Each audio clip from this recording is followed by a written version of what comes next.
On doit On doit protéger. protéger. Et Tout ça se à passe fait. comment en fait? À quel moment, l'universitaire, on va dire, doit protéger son idée Son ou idée. son innovation?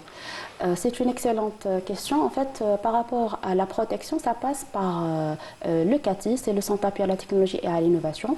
Il vient, le porteur du projet ou bien le porteur d'idée, il vient, il se rapproche du CATI. Bien sûr, le CATI, il doit identifier si réellement le projet en question représente Une une plus-value? idée, une Une plus-value, idée? exactement, une idée brevetable, c'est-à-dire on peut couronner avec un brevet d'invention en recherchant aussi l'antériorité du projet, si ce projet-là n'a pas été divulgué ailleurs, si ce projet-là n'a pas été publié dans une revue scientifique ou autre. D'accord, donc C'est-à-dire il y a une d'abord, comme on recherche dit, une d'antériorité. recherche hein, qui Exactement. se fait. Tout à fait. Après la recherche, il va y avoir de l'accompagnement. L'accompagnement par rapport à quoi? Par rapport à la rédaction du mémoire du brevet. Le mémoire du brevet porte deux axes principaux. Pardon. Donc, il y a l'axe qui est relié à la partie technique du projet, c'est-à-dire la technicité du projet, tout ce qui est en relation avec la recherche d'antériorité, par rapport à la solution, par rapport à la valeur ajoutée, et la partie juridique. Donc, la partie juridique également, elle est très importante,